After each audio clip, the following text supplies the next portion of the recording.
राजस्थान का राजनीतिक संकट अब दिल्ली तक पहुंच गया है। जयपुर से लौटे परिवेशक अजय माकन और मल्लिकार्जुन खड़गे ने राजस्थान के मौजूदा स्थिति की रिपोर्ट कांग्रेस की अंतरिम अध्यक्ष सोनिया गांधी को सौंप दी है। राजस्थान में हुए सियासी ड्रामे के बाद कांग्रेस आलाकमान अशोक गहलोत से नाराज बताया जा रहा है। इस बीच सचिन पायलट दिल्ली पहुंच गए हैं। खबर ये भी है कि दिल्ली पहुंचने से पहले सचिन पायलट ने कांग्रेस हाईकमान को बता दिया है कि अगर अशोक गहलोत कांग्रेस के राष्ट्रीय अध्यक्ष बनते हैं तो उन्हें सीएम पद पर नहीं रहना चाहिए।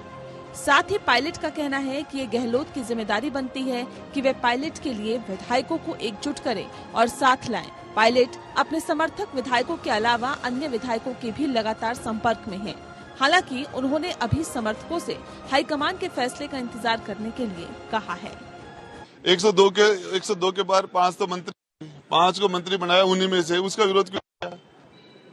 जो हमारे 102 विधायक बनाने की बात कर रहे हैं उन 19 में से 5 मंत्री 5 उनको क्यों नहीं रोका? उस टाइम एक आदमी ने नहीं कहा कि क्या कर रहे हो। अभी कहां से कहानी आ गई? सिर्फ इसलिए कि सचिन जी के मंत्री बनने से दूसरा और कोई मुख्यमंत्री बनने से इनकी जो भ्रष्टाचार का जो ये गोरख धंधा चल हो जाए, इसलिए इन्होंने किया सारा नाटक। नहीं, ये तो कोई बताए कि पायलट जी को मुख्यमंत्री बनाने का तय करके आए थे क्या? आला कमान के जो ऑब्जर्वर्स हैं वो तय करके आए थे क्या पायलट जी को मुख्यमंत्री बनाना है? ये सवाल, आपका सवाल तो उसके बाद आता है कि पहले वो बता दें अजय माकन साहब या खड़गे साहब कि हाँ वो ये तय करके आए थे कि सचिन पायलट जी को मुख्यमंत्री बनाना। उनको रोकना ही नहीं रोकना बात की बात है। शांति धारीवाल जी के बयान के बारे में शांति धारीवाल जी बोलेंगे, मेरा बोलना उचित नहीं है। राजस्थान की सियासत के जादूगर माने जाने वाले अशोक गहलोत ने अपने 40 साल के सियासी सफर में एक से एक बड़े नेताओं को मात देकर सियासी वर्चस्व को बरकरार रखा है। उनके सामने किसी नेता ने अगर वाकई दमदार चुनौती खड़ी की है तो उस शख्स का नाम सचिन पायलट ही है। गहलोत भले ही 2018 में राजस्थान के मुख्यमंत्री बन गए, लेकिन पिछले 3.25 साल पायलट के चलते चैन की नींद नहीं सो सके। अपनी सरकार बचाने के लिए 2 बार उन्हें अपने विधायकों को महीने भर तक पहरे में रखना पड़ा। यही वजह है कि गहलोत को पायलट अब बिल्कुल स्वीकार नहीं है। और गहलोत ने जब कांग्रेस अध्यक्ष पद का चुनाव लड़ने की बात कही थी तब उन्हें एहसास हो गया था कि चुने जाने पर उन्हें राजस्थान के मुख्यमंत्री की गद्दी छोड़नी होगी। गहलोत को इस बात का अंदाजा था कि उनकी जगह गांधी परिवार सचिन पायलट को मुख्यमंत्री बना सकता है। यही वजह रही कि अशोक गहलोत इस कोशिश में जुट गए कि राहुल गांधी कांग्रेस की कमान संभाले। इसके लिए उन्होंने बाकायदा प्रस्ताव भी पास कराया और भारत जोड़ो यात्रा में जाकर राहुल गांधी को मनाने की कोशिश की, लेकिन वो तैयार नहीं हुए। उधर पूरे मामले पर बीजेपी चुटकी लेने से बाज नहीं आ रही है। देखिए, जो राजस्थान की स्थिति है वो पूरे कांग्रेस की स्थिति है। कांग्रेस नेतृत्व विहीन है और इसको लेकर के कांग्रेस के लोगों में घोर निराशा है, अनुशासनहीनता है। अब वहां न कोई हाईकमान की सुनने वाला है, सारी इकाइयां अपने में स्वतंत्र हैं और अपने स्वतंत्र ढंग से काम कर रही। और मैं समझता हूं कांग्रेस का अंतिम फेज है और इस पर बजाय ये भारत जोड़ो यात्रा के अगर जोड़ो प्रयास करते तो शायद इनकी कुछ ताकत बढ़ती। लेकिन आज कांग्रेस बिखर रही है, उसको राहुल गांधी जी संभाल नहीं पा रहे। गांधी परिवार के प्रति वफादारी के चलते अशोक गहलोत कांग्रेस अध्यक्ष का नामांकन भरने के लिए तैयार हो गए, लेकिन राजस्थान में अपने सियासी उत्तराधिकारी के मुद्दे पर पत्ते नहीं खोले।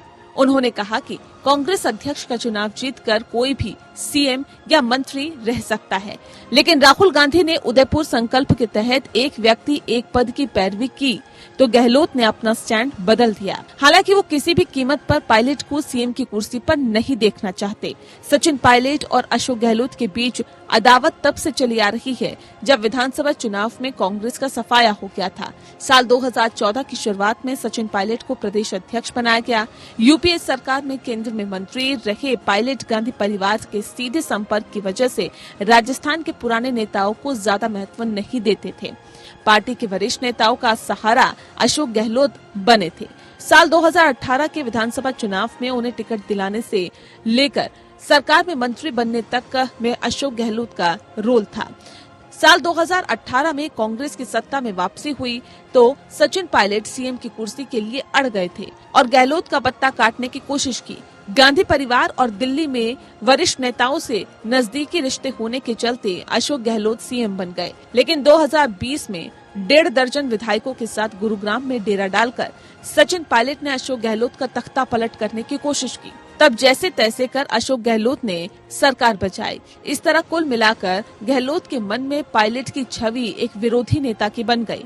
अब जब गहलोत ने महसूस किया कि विधायक दल की बैठक के बहाने उनकी कुर्सी पर पायलट को बैठाने की पटकथा लिखी जा रही है, तो विधायकों के जरिए उन्होंने हाईकमान के खिलाफ चुनौती खड़ी कर दी।